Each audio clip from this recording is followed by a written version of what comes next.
নাতিটিউড চ্যানেলে আবারও তোমাদের স্বাগত। আজকের ভিডিওতে আমরা পলিটেকনিক ফার্স্ট সেমিস্টারের যে অ্যাপ্লাইড ফিজিক্স 1 যে সাবজেক্টটা আছে তার যে প্রথম chapter physical world unit and measurement, তো এই চ্যাপ্টার থেকে কিছু গুরুত্বপূর্ণ এমসিকিউ আজকে সিলেক্ট করা হয়েছে। তো আশা করছি এর মধ্যে থেকে তোমরা এই চ্যাপ্টারের এমসিকিউ কমন পেয়ে যাবে। তো নতুন যে কোশ্চেন প্যাটার্নের কথা বলা হয়েছে সেখানে বলা হয়েছে যে তোমাদের এমসিকিউ প্রতিটা এমসিকিউ এর জন্য 2 মার্ক থাকবে। 1 নম্বর হচ্ছে অ্যান্সার করার জন্য আর 1 মার্ক হচ্ছে এক্সপ্লেনেশন করার জন্য। তো আজকের ভিডিওতে আমরা প্রশ্ন দেখব এবং তার পাশাপাশি অ্যান্সার কিভাবে লিখবে এবং এক্সপ্লেনেশন কিভাবে লিখবে সেটা অবশ্যই জানতে পারবে।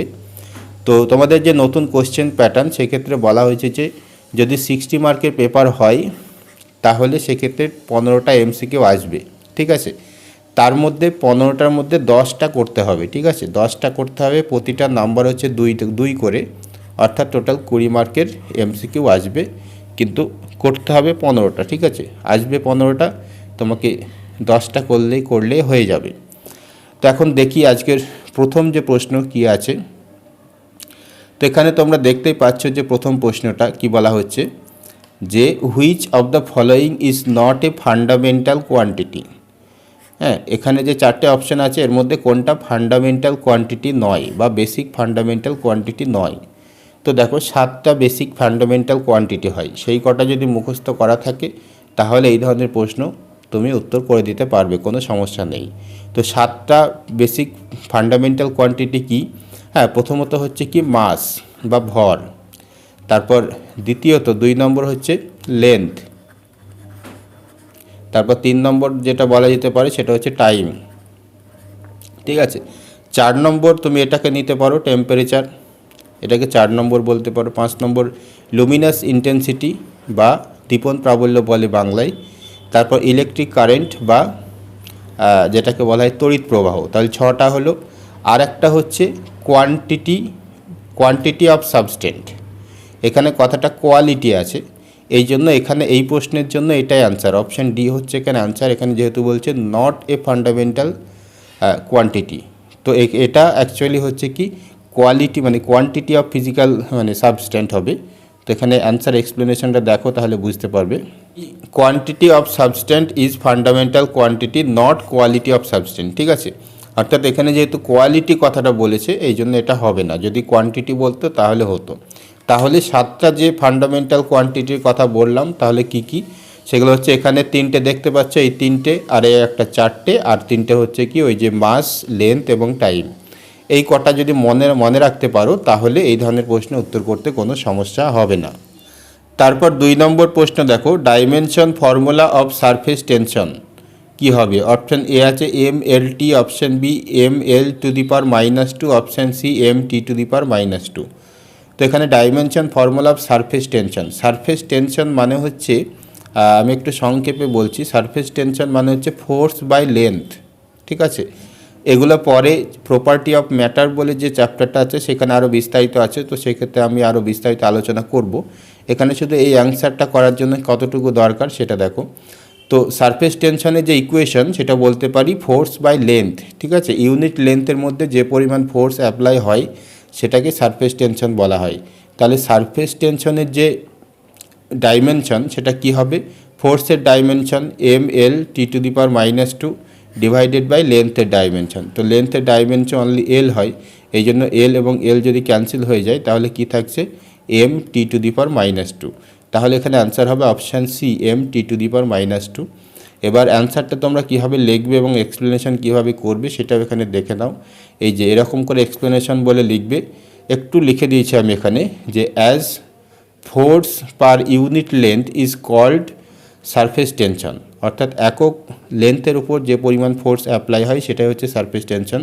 So dimension of surface tension is equal to dimension of force divided by dimension of length, ঠিক আছে। এইচটা এখানে হবে না। তো ML⁻² বাই L, তাহলে এখানে L ক্যান্সেল হয়ে যাচ্ছে যার ফলে MT⁻²। তো এখানে অপশান সি হয়ে যাচ্ছে অ্যান্সার, ঠিক আছে। তো এরকম করে এক্সপ্লেনেশন লিখবে এবং আনসার দিয়ে লিখে পাশে অপশান নম্বরটা লিখে দেবে, তাহলেই আশা করি হয়ে যাবে। এর পরবর্তী প্রশ্ন 3 নম্বর দেখো কি বলা হচ্ছে, which of the following is derived quantity. এখানে দেখো চারটে অপশান দেওয়া আছে। প্রথমত বলছে ইলেকট্রিক কারেন্ট বা তড়িৎ প্রবাহ, তারপর টেম্পারেচার বা তাপমাত্রা, লুমিনাস ইন্টেন্সিটি বা দীপন প্রাবল্য, আর একটা হচ্ছে এনার্জি। তো এখানে কি বলছে, কোনটা derive quantity? Derive quantity Bangla হচ্ছে কি লব্ধ রাশি। তো লব্ধ রাশি কোনগুলো? যেগুলো একাধিক মৌলিক রাশির উপর বা একাধিক ফান্ডামেন্টাল কোয়ান্টিটির উপর ডিপেন্ড করে, সেটাই হচ্ছে লব্ধ রাশি। তো এখানে প্রথম তিনটেই হচ্ছে কি ফান্ডামেন্টাল কোয়ান্টিটি বা মৌলিক রাশি, আর অপশন ডিটা হচ্ছে লব্ধ রাশি। এনার্জি হচ্ছে লব্ধ রাশি, কারণ এনার্জি আরও কিছু বিষয়ের উপর ডিপেন্ড করে, সেটা এখানে এক্সপ্লেন করা হয়েছে, দেখে নাও একটু। কি বলা হচ্ছে যে এক্সপ্লেনেশনটা, energy is derive physical quantity because energy depends on two or more physical quantity like force, displacement, velocity, mass etcetera. অর্থাৎ শক্তি বা এনার্জি যেটা আরও বিষয়ের উপর ডিপেন্ড করে, ফোর্সের উপর ডিপেন্ড করে, ডিসপ্লেসমেন্টের উপর ডিপেন্ড করে, ভেলোসিটির উপর ডিপেন্ড করে। তো এখানে এনার্জি একটা ডিরাইভ কোয়ান্টিটি, এই জন্য অপশান ডি হচ্ছে এখানে অ্যান্সার।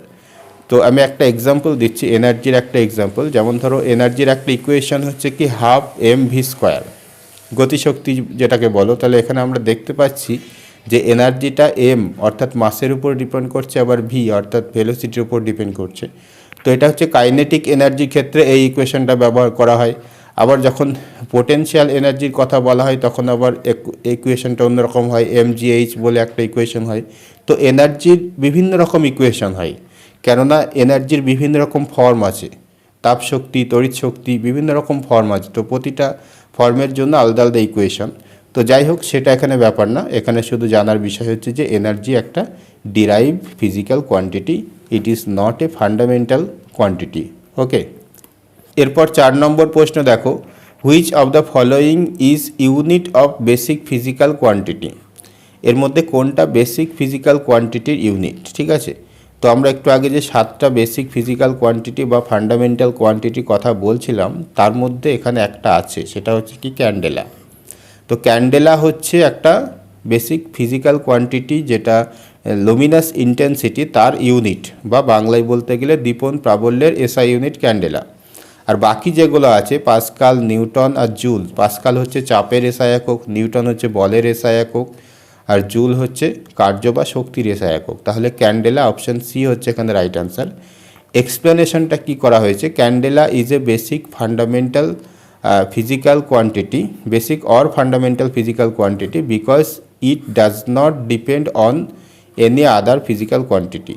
তো যেগুলো ফান্ডামেন্টাল কোয়ান্টিটি সেটা অন্য কোনো ফিজিক্যাল কোয়ান্টিটির উপর ডিপেন্ড করে না। ঠিক আছে, এইটুকু এক্সপ্লেনেশন দিলেই আশা করি তোমাদের ফুল মার্ক পেয়ে যাবে।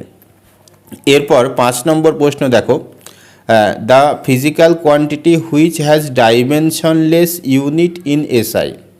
মানে এর মধ্যে কোন ফিজিক্যাল কোয়ান্টিটিটা ডাইমেনশনলেস, মাত্রাহীন, কিন্তু তার এসআই ইউনিট আছে? তো এখানে অপশান এ হচ্ছে মাস, মাস বা ভর, অপশান বি হচ্ছে টেম্পারেচার বা তাপমাত্রা, অপশান সি হচ্ছে plane angle, option D electric current বা তড়িৎ প্রবাহ। তো এখানে অ্যান্সার হবে প্লেন অ্যাঙ্গেল। তো এর প্লেন অ্যাঙ্গেল এমনই একটা কোয়ান্টিটি যার ইউনিট আছে, এসআই ইউনিট আছে, কিন্তু এর কোনো ডাইমেনশন হয় না। তো কেন হয় না সেটা আমি একটু বলে দিই। প্লেন অ্যাঙ্গেল যেটা থিটা দিয়ে প্রকাশ করা যেতে পারে, হ্যাঁ, মানে হচ্ছে কি এস বাই আর। ঠিক আছে, এস বাই আর। এখন এস কি জিনিস, ধরো কোনো একটা বৃত্তচাপ, কোনো একটা এরকম কোনো একটা বৃত্তচাপ, তো এই বৃত্তচাপের লেন্থটা হচ্ছে এস আর রেডিয়াসটা হচ্ছে আর। তাহলে এটা যদি থিটা হয় তাহলে এস বাই আর। তাহলে এখন এস এটাও একটা লেন্থ দিয়ে প্রকাশ করা হয়, বা এসের যে ডাইমেনশন সেটা হচ্ছে লেন্থ, আর এর ডাইমেনশন সেটাও লেন্থ, তাহলে ক্যান্সেল হয়ে যাবে, যার ফলে এটা একটা ডাইমেনশন লেস। কিন্তু এর একটা এসআই ইউনিট আছে যেটা হচ্ছে কি রেডিয়ান, আর এ ডি দিয়ে চিহ্নিত করা হয়। তো এখানে অ্যান্সার হয়ে গেল অপশান সি। এবার এক্সপ্লেনেশনটা একটু দেখো আমি কি লিখেছি। তো এক্সপ্লেনেশনটা কি লেখা হয়েছে দেখো, plane angle is a dimensionless physical quantity because it is the ratio of two same quantity length. ওই যে লেন্থের কথা বলছিলাম, দুটো লেন্থের যেহেতু রেশিও, যার ফলে তারাকে ক্যান্সেল হয়ে যাচ্ছে, but it has a SI unit that is radian. ঠিক আছে, এই জন্য এখানে অপশান সি আনসার হয়ে গেল। তো পরবর্তী প্রশ্ন দেখো 6 নম্বর, এখানে কি বলা হচ্ছে, the physical quantity which has zero dimension in SI. Zero dimension আর ডাইমেনশনলেস একই কথা, অর্থাৎ বাংলায় যেটাকে বলা হয় মাত্রাহীন বা মাত্রাবিহীন। তো এর মধ্যে কোনটা মাত্রাবিহীন রাশি বা ডাইমেনশনলেস কোয়ান্টিটি সেটা দেখতে হবে। তো অপশান এতে বলা হচ্ছে specific hit, option B specific gravity বা আপেক্ষিক গুরুত্ব, অপশান সি স্পেসিফিক ভলিউম বা আপেক্ষিক আয়তন, অপশান ডি আছে নান অফ দিস। তো এখানে অপশান বি হচ্ছে রাইট আনসার, স্পেসিফিক গ্র্যাভিটি। তো কেন অপশান বি তার এক্সপ্লেনেশনটা অবশ্যই দেখো। এখানে আমি যেটা করেছি দেখো, the ratio of density of A substance to the density of a water is known as specific gravity as it is the ratio of two same physical quantity so its dimension is 0।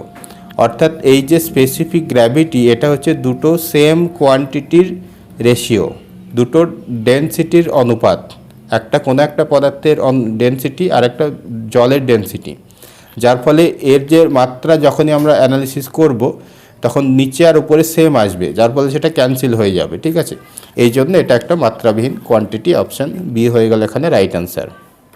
তারপর 7 নম্বর প্রশ্নে কি বলা হচ্ছে, the dimension formula of work is same as that of impulse, moment, force, momentum.